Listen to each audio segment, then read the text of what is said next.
বাসায় যাও। ও মাই গড শায়ান ভাইয়া, আরেকটু হলে তো আমার দামি দরজাটা ভেঙে যেত। এই আপনি ঢং করবেন না। কি মনে করেন নিজেকে? সৎভাবে ইনকাম করে আর 2 পয়সার ঘুষ খান বলে মানুষকে মানুষ মনে করেন না, তাই না? সরি ভাইয়া, আসলে প্রবলেমটা কি বলেন তো? আপনি যে এইভাবে কথা বলতেছেন, আমার বাসা ভর্তি গেস্ট, আমার তো মান সম্মান চলে যাবে। আপনার বাসা ভর্তি গেস্ট, তাতে আমার কি? আপনি কেন আমার বাসায় খাবার পাঠাইছেন? বাসায় খাবার পাঠিয়ে কেন এতগুলো কথা বলছেন? আপনি কি মনে করেন আপনারা অসৎ পয়সা ইনকাম করে এই সব কিছু করছেন? আমি সৎ পয়সা ইনকাম করি বলে আপনি দাওয়াত দিলে আমি আপনাকে 2 পয়সা গিফট দিতে পারবো না? এগুলো ভাবছেন আপনি? শান থামো প্লিজ, চলো বাসা যাই। চুপ করো, তুমি বাসায় যাও। আপনি সব সময় আমার বাসায় গিয়ে আমার বউকে কান ভাঙানি দেন। আরে আমার বউ কি খাবে কি খাবে না, কি করবে কি করবে না, সেটা আমার ব্যাপার।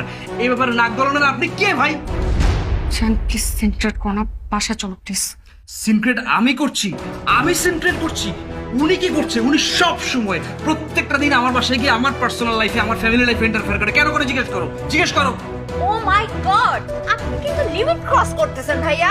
লিমিট ক্রস আমি করতেছি? লিমিট ক্রস আপনি করতেছেন। আপনি আপনার স্বামীর এসব অসৎ পয়সার টাকার ফুটানি করতে যেখানে ইচ্ছে যাবেন, কিন্তু আমার বাসা যাবেন না, বুঝতে পারছেন? এই কি করবেন আপনি? হ্যাঁ কি করবেন?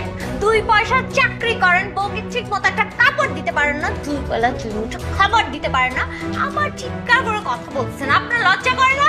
আপনি নেহাত একজন মহিলা বলে আজকে আপনাকে ছেড়ে দিলাম। আপনি যদি মহিলা না হতেন, আমি থাপড়ে আপনার 32টা দাঁত ফেলে দিতাম।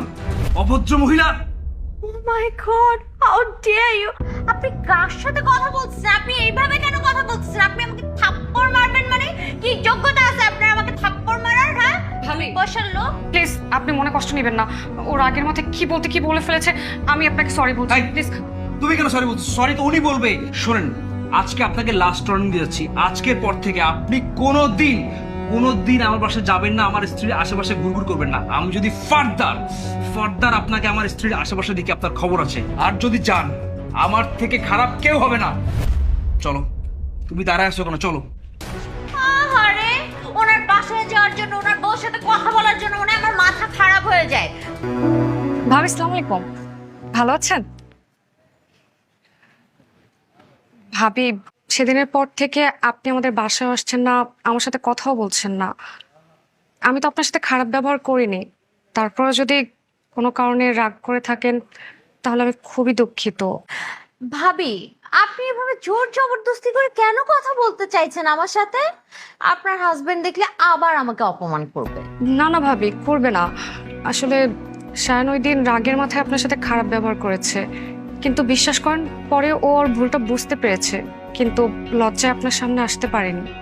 এরকম মানুষ আমার